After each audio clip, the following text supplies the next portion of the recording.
ಜಗಲಿಕಟ್ಟೆ. ಇವತ್ತು ಏನೆಲ್ಲ ರೆಡಿ ಇದೆ ಅಂತ ಕೇಳ್ಕೊಂಡು ಬರೋಣ ಬನ್ನಿ. ಕ್ಷಣಶಃ ಕಣಶಶ್ಚೈವ ವಿದ್ಯಾಂ ಅರ್ಥಂ ಚ ಸಾಧಯೇತ್. ಕ್ಷಣೇನಷ್ಟೇ ಕುತೋ ವಿದ್ಯಾ ಕಣೇನಷ್ಟೇ ಕುತೋ ಧನ. ನಿಮಿಷ ನಿಮಿಷಕ್ಕೂ ವಿದ್ಯೆಯನ್ನು ಸಂಪಾದಿಸಬೇಕು. ಕಣ ಕಣವಾಗಿ ಹಣವನ್ನು ಸಂಗ್ರಹಿಸಬೇಕು. ಕ್ಷಣ ಕ್ಷಣವಾಗಿ ಸಮಯ ಹಾಳು ಮಾಡಿದರೆ ವಿದ್ಯಾರ್ಜನೆ ಹೇಗೆ ಸಾಧ್ಯ? ಸ್ವಲ್ಪ ಸ್ವಲ್ಪವಾಗಿ ಹಣವು ವ್ಯಯವಾದರೆ ಹಣ ಸಂಗ್ರಹಣೆ ಹೇಗೆ ಸಾಧ್ಯ? ಈ ಸುಭಾಷಿತದ ತಾತ್ಪರ್ಯ ಅಂದರೆ ಅರ್ಥ ಏನಪ್ಪ ಅಂದರೆ, ಇದೊಂದೇ ನಿಮಿಷ ಅಂತ ಹೇಳ್ತಾ ಸಮಯ ವ್ಯರ್ಥ ಮಾಡ್ತಾ ಇದ್ದರೆ ಹೇಗೆ ಕಲಿಯೋಕ್ಕಾಗತ್ತೆ? ಎಷ್ಟೊಂದು ತಿಳ್ಕೊಳ್ಳೋದಿರುತ್ತೆ. ನಿಮಿಷ ನಿಮಿಷಕ್ಕೂ ಅದನ್ನು ಕಲಿಬೇಕು ಇದನ್ನು ಕಲಿಬೇಕು ಅಂತ ಪ್ರಯತ್ನ ಪಟ್ಟರೆ ನಮ್ಮ ಜ್ಞಾನನೇ ಹೆಚ್ಚಾಗುತ್ತೆ ಅಂತ. ಈ ಥರ ಹೊಸ ಹೊಸ ವಿಷಯಗಳನ್ನು ತಿಳ್ಕೋಬೇಕು ಅಂತ ಕುತೂಹಲ ಇರೋ ಒಂದು ಕೋತಿ ಕಥೆನ ಕೇಳೋಣ ಈಗ.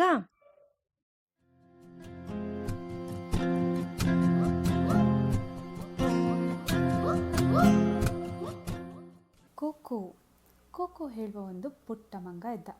ಅದಕ್ಕೆ ಎಲ್ಲ ವಿಷಯಗಳಲ್ಲಿ ಕುತೂಹಲ. ಅದರ ಫ್ರೆಂಡ್ ಮಂಗಗಳೆಲ್ಲ ಮರದಿಂದ ಮರಕ್ಕೆ ಹಾರ್ತಾ ಕಪಿಚೇಷ್ಟೆ ಮಾಡ್ತಾ ಇದ್ದರೆ ಕೋಕೋ ಮಾತ್ರ ಪುಸ್ತಕಗಳಲ್ಲಿ ಮುಳುಗಿ ಹೋಗ್ತಾ ಇದ್ದ. ಅದರಲ್ಲಿರುವ ಎಲ್ಲ ಮಾಹಿತಿಗಳನ್ನ ಬಹಳ ಆಸಕ್ತಿಯಿಂದ ಓದ್ತಾ ಇದ್ದ. ಹೊಸ ಹೊಸ ವಿಷಯಗಳನ್ನ ಕೋಕೋಗೆ ಕಲಿಯೋದು ಅಂದರೆ ತುಂಬ ಇಷ್ಟ. ಆದರೆ ಬೇರೆ ಎಲ್ಲ ಕೋತಿಗಳು ಅದಕ್ಕೆ ತಮಾಷೆ ಮಾಡ್ತಾ ಇದ್ವು. ನೀನು ನಮ್ಮ ಥರ ಫುಲ್ ದಿನ ಆ ಕಡೆ ಈ ಕಡೆ ಹಾರ್ತಾ ಇರೋದಕ್ಕೆ ಬಾ, ಯಾಕೆ ಯಾವಾಗಲೂ ಒಂದು ಪುಸ್ತಕ ಹಿಡ್ಕೊಂಡಿರ್ತೀಯ ಅಂತ ನಗಾಡ್ತಾ ಇದ್ರು. ಆದರೆ ಕೋಕೋ ಮಾತ್ರ ಯಾರು ಹೇಳೋದು ಕೇಳ್ತಾ ಇರಲಿಲ್ಲ. ಅದರ ಪಾಡಿಗೆ ಅದು ಓದ್ತಾ ಇತ್ತು. ಬೇರೆ ಬೇರೆ ಜಾಗಗಳಿಗೆ ಲೆಟ್ರ್ ಕಳಿಸ್ತಾ ಅದಕ್ಕೆ ಇರೋ ಆಸಕ್ತಿನ ಹೇಳ್ತಾ ಇತ್ತು. ಹೀಗಿರುವಾಗ ಒಂದಿನ ಪೋಸ್ಟ್ಮ್ಯಾನ್ ಬಂದು ಕೋಕೋಗೆ ಲೆಟ್ರ್ ಕೊಡ್ತಾನೆ. ಕೋಕೋಗೆ ಮತ್ತು ಅದರ ಫ್ರೆಂಡ್ಸ್ಗಳಿಗೆಲ್ಲ ಆಶ್ಚರ್ಯ. ಅರೆ, ಇದ್ಯಾರಪ್ಪ ಕೋಕೋಗೆ ಲೆಟ್ರ್ ಕಳಿಸಿರೋದು? ಎಲ್ಲಿಂದ ಬಂದಿದೆ? ಯಾರು ಕಳಿಸಿದ್ದಾರೆ ಅಂತ. ಹಾಗಿದ್ರೆ ಆ ಲೆಟ್ರಲ್ಲಿ ಇರೋದಾದರೂ ಏನು?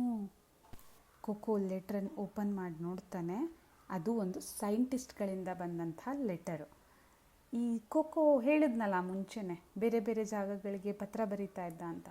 ಹಾಗೆ ಒಂದು ಕಡೆ ರಾಕೆಟಲ್ಲಿ ಹೋಗೋಕ್ಕೆ ನನಗೆ ಆಸಕ್ತಿ ಇದೆ, ಏನಾದರೂ ಹೆಲ್ಪ್ ಬೇಕಿದ್ರೆ ಹೇಳಿ ಅಂತ ಕೇಳಿದ್ದಕ್ಕೆ ಸೈಂಟಿಸ್ಟ್ಗಳು ಉತ್ತರ ಬರೆದಿರ್ತಾರೆ. ನಮಗೊಂದು ಬುದ್ಧಿವಂತ ಪುಟ್ಟ ಮಂಗ ಬೇಕು. ಆ ಪುಟ್ಟ ಮಂಗಂಗೆ ರಾಕೆಟಲ್ಲಿ ಕುತ್ಕೊಂಡು ಹೋಗೋ ಧೈರ್ಯ ಇರಬೇಕು ಅಂತ. ಕೋಕೋಗೆ ತುಂಬ ಖುಷಿಯಾಯಿತು. ನಾನು ಹೆಲ್ಪ್ ಮಾಡೋದಕ್ಕೆ ರೆಡಿ ಅಂತ ಉತ್ತರ ಬರೆದು ಕಳಿಸ್ತಾನೆ. ಸೈಂಟಿಸ್ಟ್ಗಳು ಒಂದು ಚೆಕ್ ಲಿಸ್ಟ್ ಕಳಿಸ್ತಾರೆ. ಏನಪ್ಪ ಅಂದರೆ ಸ್ಪೇಸ್ಗೆ ಹೋಗೋದಕ್ಕೆ ಏನೆಲ್ಲ ಬೇಕು ಅಂತ. ನಿಮಗೆ ಗೊತ್ತಾ ಏನೆಲ್ಲ ಬೇಕು ಅಂತ?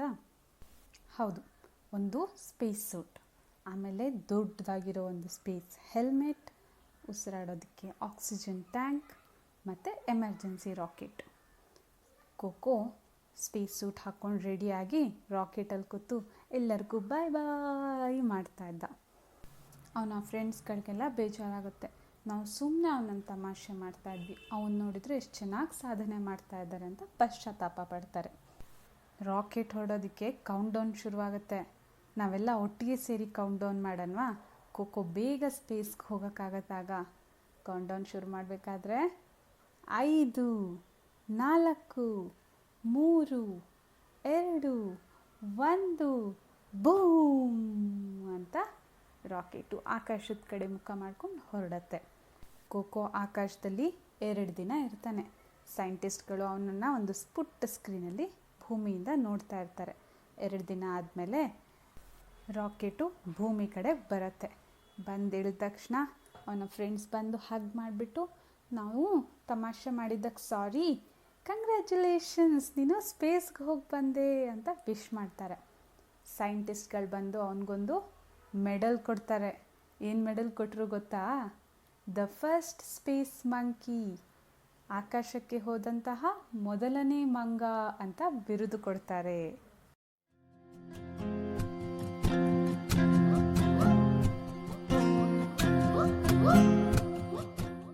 ಕೋತಿ ಅಂತ ಕೇಳಿದ ಮೇಲೆ ನನಗೆ ಜ್ಯೋತಿರಾಜ್ ಅವ್ರ ಬಗ್ಗೆ ನೆನಪಾಯಿತು.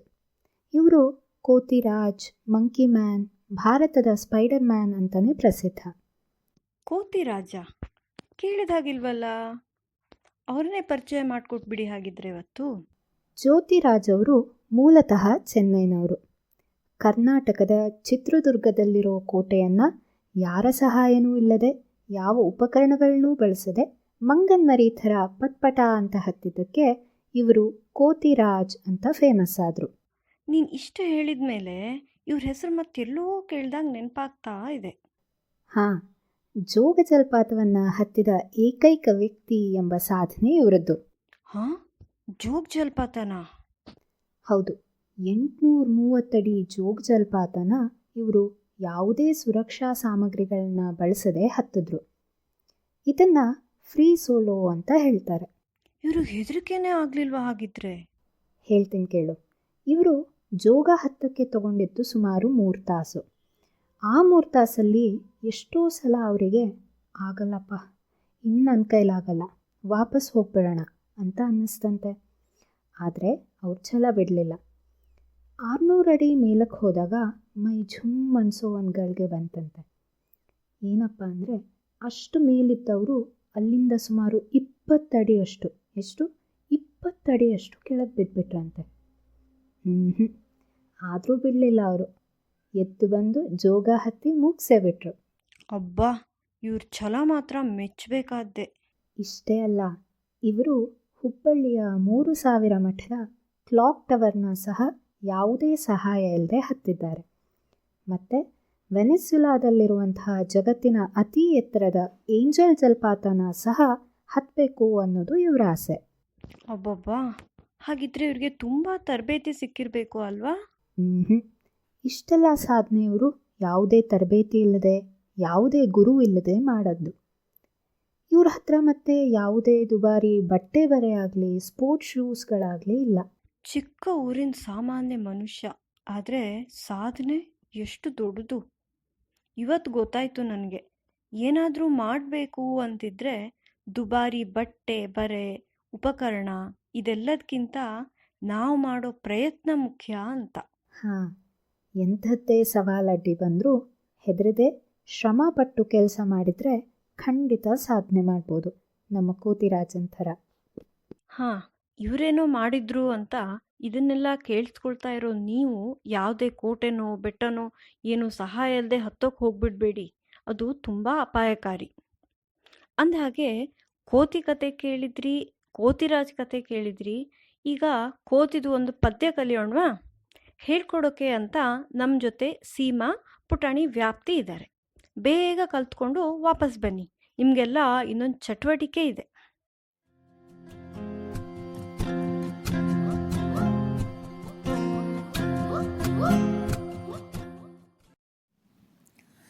ಗೇರ್ ಗೇರ್ ಮಂಗಣ್ಣ, ಗೇರ್ ಗೇರ್ ಮಂಗಣ್ಣ, ಕಡ್ಲೆಕಾಯಿ ನುಂಗಣ್ಣ, ಕಡ್ಲೆಕಾಯಿ ನುಂಗಣ್ಣ, ಕೊಂಬೆಯಿಂದ ಕೊಂಬೆಗೆ, ಕೊಂಬೆಯಿಂದ ಕೊಂಬೆಗೆ, ಹೈ ಜಂಪ್ ಮಾಡೋ ಹನುಮಣ್ಣ, ಹೈ ಜಂಪ್ ಮಾಡು ಹನುಮಣ್ಣ. ಗೇರ್ ಗೇರ್ ಮಂಗಣ್ಣ, ಗೇರ್ ಗೇರ್ ಮಂಗಣ್ಣ, ಕಡ್ಲೆಕಾಯಿ ನುಂಗಣ್ಣ, ಕಡ್ಲೆಕಾಯಿ ನುಂಗಣ್ಣ, ಕೊಂಬೆಯಿಂದ ಕೊಂಬೆಗೆ, ಕೊಂಬೆಯಿಂದ ಕೊಂಬೆಗೆ, ಹೈ ಜಂಪ್ ಮಾಡೋ ಹನುಮಣ್ಣ, ಹೈ ಜಂಪ್ ಮಾಡು ಹನುಮಣ್ಣ.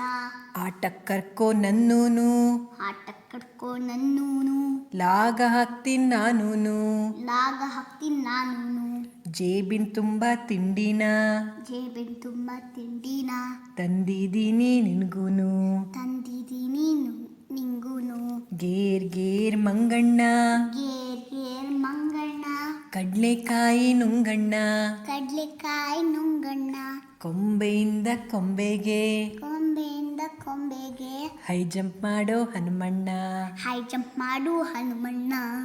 ಬೇರೆ ಕೋತಿ ಬೆನ್ನಿಂದ, ಬೇರೆ ಕೂತಿ ಬೆನ್ನಿಂದ, ಹೇನು ಹೆಕ್ಕೋದ್ ಯಾಕಪ್ಪ, ಏನು ಎಕ್ಕ ಯಾಕಪ್ಪ, ಹೆಕ್ಕಿ ಅದನ್ನೇ ತಿಂತೀಯ, ಹೆಕ್ಕಿ ಅದನ್ನ ತಿಂತೀಯ, ತೂ ತೂ ಕೊಳಕಪ್ಪ. ತೂ ತೂ ಕೊಡ್ಕಪ್ಪ. ಗೇರ್ ಗೇರ್ ಮಂಗಣ್ಣ, ಗೇರ್ ಗೇರ್ ಮಂಗಣ್ಣ, ಕಡ್ಲೆಕಾಯಿ ನುಂಗಣ್ಣ, ಕಡ್ಲೆಕಾಯಿ ನುಂಗಣ್ಣ, ಕೊಂಬೆಯಿಂದ ಕೊಂಬೆಗೆ, ಕೊಂಬೆಯಿಂದ ಕೊಂಬೆಗೆ, ಹೈ ಜಂಪ್ ಮಾಡೋ ಹನುಮಣ್ಣ, ಹೈ ಜಂಪ್ ಮಾಡು ಹನುಮಣ್ಣ. ಪಿಳ್ಪಿಳ್ ಅಂತ ಕಣ್ಬಿಟ್ಟು, ಪಿಲ್ಪಿಲ್ ಅಂತ ಕಣ್ಬಿಟ್ಟು, ಹಲ್ ಕಿರಿಯೋದ್ ಯಾಕಪ್ಪ, ಹಲ್ ಕಿರಿದು ಯಾಕಪ್ಪ, ನಿನ್ ಹಾಗೆ ಆಡ್ತಾನೆ, ನಿನ್ನ ಹಾಗೆ ಆಡ್ತಾನೆ ನಮ್ಮ ಪಕ್ಕದ ಮನೆ ರಂಗಣ್ಣ. ನಮ್ಮ ಪಕ್ಕದ ಮನೆ ರಂಗಣ್ಣ.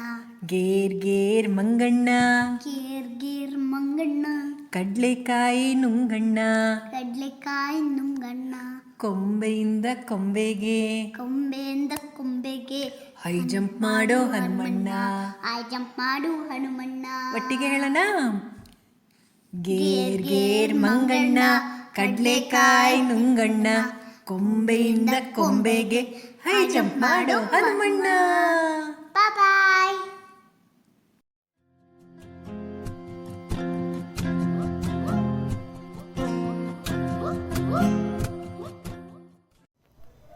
ಗೇರ್ ಗೇರ್ ಮಂಗಣ್ಣ, ಕಡಲೆಕಾಯಿ ನುಂಗಣ್ಣ.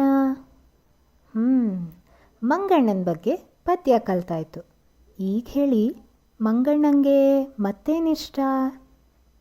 ಹಾಂ, ಬಾಳೆಹಣ್ಣು. ಇವತ್ತು ನಾವೆಲ್ಲ ಸೇರಿ ಬಾಳೆಹಣ್ಣಿನ ಸ್ಮೂದಿ ಮಾಡೋಣವಾ? ನೀವು ಮಕ್ಕಳೆಲ್ಲ ಅಡುಗೆ ಮನೆಗೆ ದಾಳಿ ಮಾಡಿ ಅಪ್ಪ ಅಮ್ಮನ ಸಹಾಯ ತಗೊಂಡು ಬಾಳೆಹಣ್ಣಿನ ಸ್ಮೂದಿ ಮಾಡಿ. ನೀವು ಟೇಸ್ಟ್ ಮಾಡಿ ಮನೆಯವ್ರಿಗೂ ಕೊಡಿ. ನೀವು ಅಡುಗೆ ಮನೆಯಲ್ಲಿ ಒಟ್ಟಿಗೆ ಕಳೆದ ಸಮಯ ಹೇಗನ್ನಿಸ್ತು? ಮಾಡಿದ ಆರೋಗ್ಯಕರವಾದ ಸ್ಮೂದಿ ಹೇಗಿತ್ತು? ಕಲ್ತಿರೋ ಹೊಸ ಪದ್ಯ ಎಷ್ಟು ಇಷ್ಟ ಆಯಿತು? ಇದನ್ನೆಲ್ಲ ನೋಡೋಕ್ಕೆ ನಾವು ಕಾಯ್ತಾ ಇರ್ತೀವಿ. ಹಾಗೆ ಇವತ್ತಿನ ಸಂಚಿಕೆಯ ಬಗ್ಗೆ ನಿಮ್ಮ ಅನಿಸಿಕೆ ಅಭಿಪ್ರಾಯಗಳನ್ನು ತಪ್ಪದೇ ತಿಳಿಸಿ ಅಂತ ಹೇಳ್ತಾ ಈ ಸಂಚಿಕೆಯನ್ನು ಮುಗಿಸ್ತಾ ಇದ್ದೇವೆ. ಧನ್ಯವಾದಗಳು.